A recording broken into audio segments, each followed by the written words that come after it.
हाँ तो नमस्कार दोस्तों, स्वागत है आपका अपने चैनल स्टडी अड्डा में। तो दोस्तों, बहुत सारे बच्चों के अब हमें बार बार मैसेज ये आ रहे थे कि सर फाइनली जैसा भी हो हमने फार्म भर दिया है। हमें बहुत सारी दिक्कत प्रॉब्लम आई थी, आपकी वीडियो से हमें बहुत सारा सोल्यूशन भी मिला, परंतु फिर भी थोड़े बहुत डाउट रहे, शंका रही और हमने फाइनली जैसे तैसे करके फॉर्म भर दिया और उसको स्पीड पोस्ट भी कर दिया है। जैसा कि हमने यहाँ पर लिख भी रखा है कि फॉर्म जैसा भी हो स्पीड पोस्ट कर दिया है, कि जैसा भी हमने भरा, चाहे सही भरा या खराब भरा, कैसा भी भरा, हमने फाइनली क्या है उसको स्पीड पोस्ट कर दिया है। अब हमारे दिमाग में एक बड़ा सवाल ये उठने लगा है कि जो हमारा फार्म है वो कब तक पहुंचेगा, कहीं रास्ते में तो नहीं अटक जाएगा। कभी ऐसा तो नहीं है कि भी पहाड़ों वाला रास्ता है, हम कहीं से भी अगर भेजते हैं तो ऐसा ना हो कहीं रास्ते में ही अटक जाए। इसको हम ट्रैक कैसे कर सकते हैं, ट्रैक कैसे करें, क्या हमारा फॉर्म रिजेक्टेड तो नहीं होगा या एक्सेप्ट हो जाएगा। ये बहुत सारे जो डाउट हैं हमारे मन में बने हुए हैं कि फॉर्म हमारा एक्सेप्ट हो जाएगा या फिर रिजेक्ट हो जाएगा। तो ये सारे के सारे जो डाउट हैं आपके दिमाग में जो चल रहे हैं कि हाउ टू ट्रैक, कि हमारा जो फॉर्म है उसको हम ट्रैक कैसे करेंगे, तो ये सारा का सारा मैं आपको इस वीडियो में बताने वाला हूँ। हालांकि ज़्यादातर लोग इसको ट्रैक करना जानते हैं कि भाई ये जो आप देख रहे हैं यहाँ पर, ये जो नंबर लिखा है इसमें ईवी नंबर लिखा होता है, ईवी लास्ट में आई एन नंबर होता है, ठीक है। तो शुरुआत जो होती है इसकी ईवी से होती है, बीच में कुछ अंक होते हैं और लास्ट में आई एन लिखा होता है। यानी कि हर किसी ने जो स्पीड पोस्ट किया है उनको एक स्लिप मिली होगी, उस स्लिप के ऊपर ये नंबर लिखा होगा, तो आप इस नंबर से ट्रैक करेंगे, यही आपका ट्रैकिंग नंबर होता है। अब इससे हम कहाँ चेक करेंगे, कैसे करेंगे, पूरी स्लिप कैसे देखेंगे, पूरा रूट कैसे देखेंगे कि हमारा फॉर्म अभी तक कहाँ पहुँचा है, तो वो इस वीडियो में विद प्रूफ आपको दिखाने वाला हूं। तो वीडियो में अंत तक जरूर बने रहना। वीडियो अगर आपको हमारी पसंद आती हो तो वीडियो को लाइक कर देना, अपने दोस्तों को शेयर कर देना, और अगर आप चैनल पर नए हैं और ऐसी ही इंफॉर्मेटिव नॉलेज आप जानना चाहते हैं तो आप हमारे चैनल को सब्सक्राइब कर सकते हैं। तो स्टार्ट कर लेते हैं। तो यहाँ पर देखो हमने कुछ चीज़ें आपको दिखा रखी है। ये क्या है, ये डाक सेवा का जो ऐप है उससे हमने ये डाउनलोड की है। चाहें तो आप डायरेक्टली जो क्रोम है, क्रोम में जाकर सर्च कर सकते हैं डाक सेवा, नहीं तो मैं आपको सिर्फ एक ही राय दूंगा कि आपको क्या करना है, ये जो डाक सेवा ऐप है तो आपने प्ले स्टोर पर जाना है, आपका जो भी प्ले स्टोर होगा, और वहाँ पर ये डाक सेवा आपने लिख लेना है। वहाँ पर प्ले स्टोर में जाना है, क्या लिखना है, डाक सेवा। डाक सेवा आपने सर्च करना है, ऐप आपके सामने आ जाएगा, उस ऐप को आपने इंस्टॉल कर लेना है। और ये जो डाक सेवा ऐप है ना, इस ऐप में बहुत सारी प्राइवेसी लगा रखी है। इस ऐप का ना तो हम स्क्रीनशॉट ले पा रहे हैं और ना ही स्क्रीन रिकॉर्ड कर पा रहे हैं, तो जिसकी वजह से मैं आपको सिर्फ यहीं पर बता दे रहा हूँ। अब आप चाहे उसमें लॉगिन करें या ना करें, ये आपकी मर्जी है। देखो लॉगिन करते हैं ना, उसका फायदा ये होगा कि आप जो भी नंबर उसमें ट्रैक करेंगे वो आपके उस ऐप के अंदर सेव हो जाएगा। अगर आप लॉगिन नहीं करते हैं तो वो सेव नहीं होगा, बार बार आपको सर्च करना पड़ेगा। तो मैं तो यही कहूँगा कि आप अपने मोबाइल नंबर से लॉगिन कर लेंगे, मोबाइल नंबर से ओटीपी से आप लॉगिन कर लेंगे। लॉगिन जैसे ही आप करेंगे तुरंत अपने मोबाइल की स्क्रीन पर ट्रैक का ऑप्शन दिख जाएगा, सीधा बड़े बड़े अक्षरों में ट्रैक लिखा आ जाएगा, ठीक है। ट्रैक के ऊपर यहाँ पर आप देखेंगे तो कंसाइनमेंट नंबर लिखा होगा, कंसाइनमेंट नंबर के नीचे एक यहाँ पर कैप्चा लिखा होगा, कोई भी कैप्चा होगा और यहाँ कैप्चा लिखा होगा। आपने इस वाले कैप्चा को उठाकर यहाँ पर फिल करना है। यहाँ पर आपका जो कंसाइनमेंट नंबर है, यानी कि जो मैंने बताया ना, आपका जो नंबर है ईवी से स्टार्ट हो जाएगा, बीच में 6 7 8 जो भी अंक होंगे वो होंगे, और उसके बाद लास्ट में आई एन लिखा होगा। तो आपकी स्लिप के ऊपर अगर आपने ध्यान से देखना है उस स्लिप को, स्लिप के ऊपर ये जो नंबर है, वहाँ पर ये जो ट्रैक है, ये कंसाइनमेंट नंबर जो लिखा होगा, यहाँ पर आपने इस नंबर को डालना है, यहाँ वाला कैप्चा यहाँ फिल करना है और ये ट्रैक पर क्लिक कर देना है। तो जैसे ही आप ट्रैक पर क्लिक करेंगे तो इस नंबर की जो भी हिस्ट्री है यहाँ पर आपको खुलकर देखने को मिल जाएगी। उसके बाद यहाँ एक एरो सा बना होगा, आप इस एरो पर क्लिक करेंगे तो क्लिक करने के बाद आपको दो ऑप्शन मिल जाएंगे। यहाँ पर एक शेयर का ऑप्शन मिल जाएगा, तो आपने उस शेयर के ऑप्शन पे क्लिक करना है और अपने ही मोबाइल नंबर पे व्हाट्सएप पे सेंड कर लेना है। जैसे ही आप व्हाट्सएप पे सेंड कर लेंगे तो ये जो स्लिप आप देख रहे हैं अभी स्क्रीन पर, ऐसी स्लिप आपको देखने को मिल जाएगी। ठीक हो गया ना। अब देखो ये स्लिप क्या है, मैं आपको समझा देता हूँ।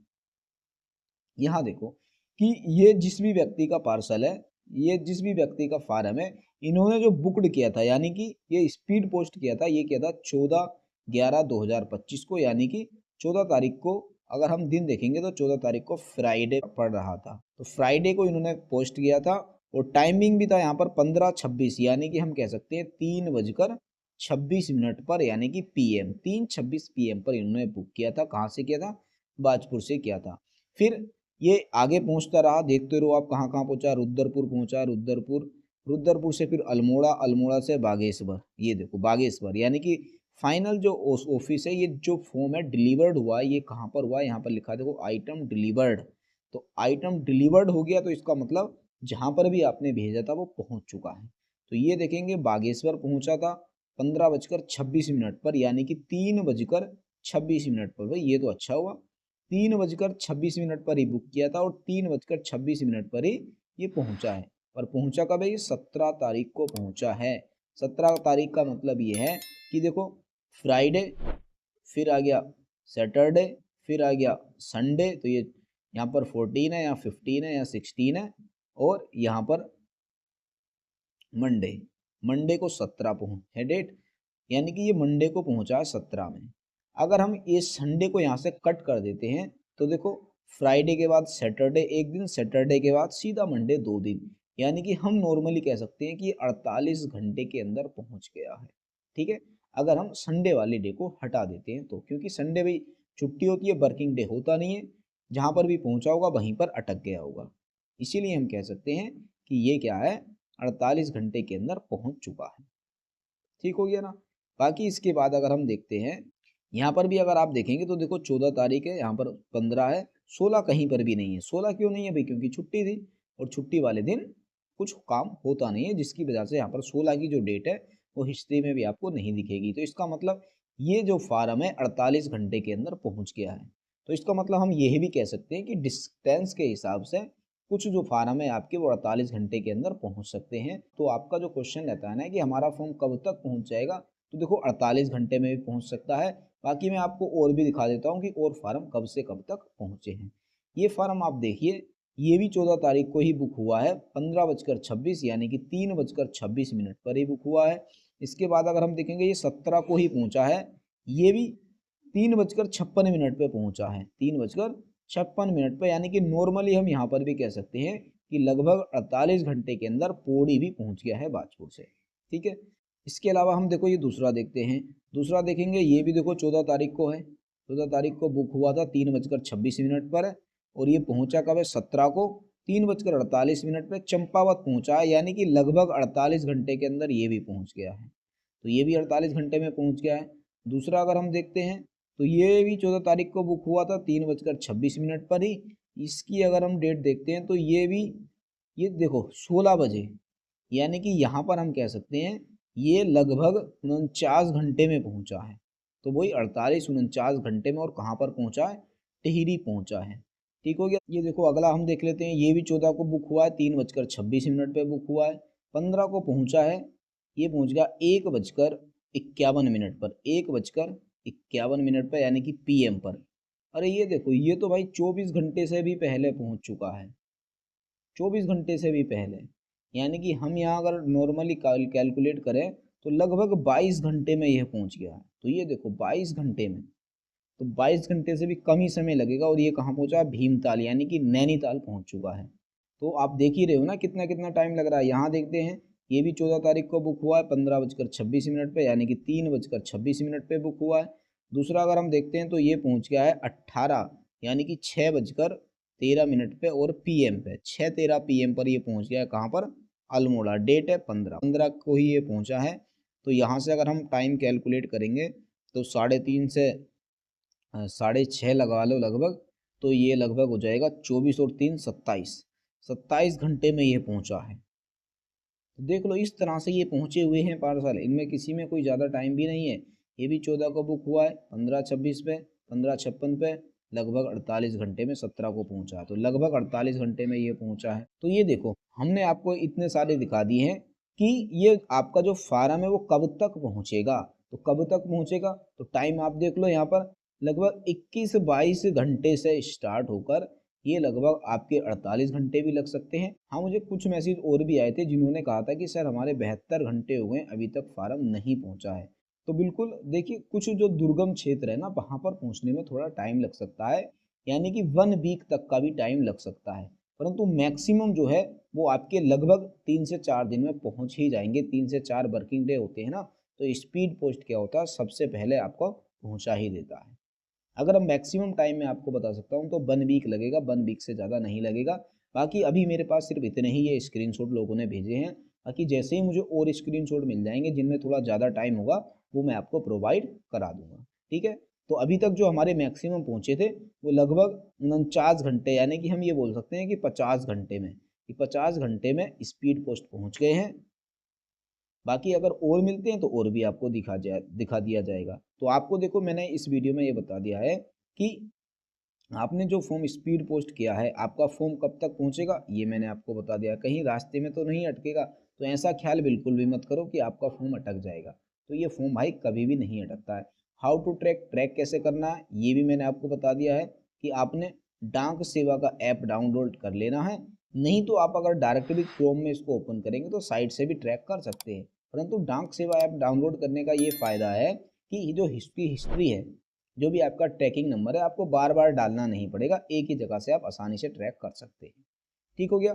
दूसरा, ट्रैक कैसे करें आपको अच्छे से बता दिया। आपका फॉर्म रिजेक्ट होगा या फिर एक्सेप्ट होगा। तो देखिए, आपका फॉर्म जो रिजेक्ट होगा या एक्सेप्ट होगा वो यहाँ से पहुँचने से नहीं पता चलता है। भाई ये जो है अभी आपका पूरी हेडक्वार्टर में पहुँच गया है ना, तो यहाँ से कभी भी आपको ये नहीं पता चलने वाला है कि आपका फॉर्म एक्सेप्ट हुआ है या फिर रिजेक्ट हुआ है। इसके लिए जो आपकी प्रत्यावेदन लिस्ट आएगी ना, उसी लिस्ट में आपको देखने को मिलेगा कि आपका जो फॉर्म है वो एक्सेप्ट हुआ है या फिर रिजेक्ट हुआ है। उसके लिए आपको थोड़ा सा वेट और करना पड़ेगा। बाकी देखो, एक चीज़ मैं और कहूँगा कि अभी तक जिन भी लोगों ने अपने फॉर्म को स्पीड पोस्ट नहीं किया है, तो वह जल्द से जल्द कर दें। क्योंकि मान के चलो, अगर पहुंचने में 1 वीक या 10 दिन लग गए तो आपका फॉर्म पहुंचना बहुत ज़्यादा मुश्किल हो जाएगा। क्योंकि 28 नवंबर बहुत सारे जो फॉर्म है उनकी लास्ट डेट है, और आज आप सभी को पता है कि 18 डेट आ चुकी है। तो लगभग 10 दिन ही बचे हैं आपके पास। तो आज या कल, इन दोनों दिनों में हर हाल में आपको स्पीड पोस्ट कर देने हैं। नहीं तो कोई ना कोई एक आधा फॉर्म आपका ऐसा जरूर हो सकता है जो कि टाइम से नहीं पहुंचेगा। इसीलिए मैं सभी लोगों से ये कहूँगा कि जिन भी लोगों ने अभी तक अपने फॉर्म पोस्ट नहीं किए तो जल्द से जल्द पोस्ट कर दें, ताकि आपका फॉर्म टाइम रहते ही वहाँ पर पहुँच जाए, और वो लोग जो प्रत्यावेदन लिस्ट तैयार कर रहे हैं वो आसानी से आपकी प्रत्यावेदन लिस्ट तैयार भी कर लेंगे, और जल्द से जल्द फिर आपकी प्रत्यावेदन सूची भी आ जाएगी। इसी प्रत्यावेदन सूची में आपको पता चलेगा कि आपका फॉर्म एक्सेप्ट हुआ या फिर रिजेक्ट हुआ है। अभी ट्रैक करने से तो हमें सिर्फ यही पता चलता है कि आपका फॉर्म कहाँ पहुँचा है या नहीं पहुँचा है। ठीक हो गया ना। बाकी स्पीड पोस्ट से संबंधित आपके जितने भी डाउट थे वो मैंने सारे के सारे आपको बता दिए हैं। एक क्वेश्चन ये भी और पूछा जाता है कि क्या सिर्फ एक ही जिले से आवेदन कर सकते हैं या कई अलग अलग जिलों से आवेदन कर सकते हैं। तो बिल्कुल, आप एक से अधिक जिलों से भी आवेदन कर सकते हो। ऐसा कोई भी नियम नहीं है कि सिर्फ आप एक ही जिले से आवेदन कर सकते हो। तो आप चाहे 2 जिलों से कीजिए, 3 से कीजिए, 4 से कीजिए, 5 से कीजिए, 6 से कीजिए, जितने मर्जी जिलों से कर सकते हो। 12 जिलों के विज्ञापन खुले हैं, तो आप चाहें तो 12 के 12 जिलों से आवेदन कर सकते हैं, कोई आपत्ति नहीं होने वाली है। बस यही है कि जो आपकी काउंसलिंग है वो एक ही दिन होगी और आपको एक ही जगह पर जाना पड़ेगा। बाकी काउंसलिंग कैसे होगी, क्या प्रोसेस होगी, प्रत्यावेदन कब आएगा, कैसे आएगा, ये सारी की सारी जानकारियां भी आपको इसी चैनल के माध्यम से मिलती रहेंगी। बस आपने क्या करना है, उन सबके लिए हमारे चैनल को सब्सक्राइब कर लेना है। बाकी आज की ये जो वीडियो है यहीं पर समाप्त करते हैं। वीडियो काफ़ी लंबी हो गई है, फिर भी अगर आपका कोई भी डाउट बचता है तो आप कमेंट बॉक्स में हमसे पूछ सकते हैं। अगर वहाँ पर रिप्लाई करना उचित होगा तो ठीक है, नहीं तो हम एक वीडियो के माध्यम से आपके सारे के सारे डाउट क्लियर कर देंगे। बाकी आज की वीडियो यहीं पर समाप्त करते हैं। वीडियो अगर आपको अच्छी लगी हो तो वीडियो को लाइक कर देना, अपने दोस्तों को शेयर कर देना, और ऐसी ही इन्फॉर्मेटिव जानकारी पाने के लिए आप हमारे चैनल को सब्सक्राइब कर सकते हैं। तो मिलेंगे हम बहुत ही जल्द अगली वीडियो में, तब तक के लिए बेस्ट ऑफ लक।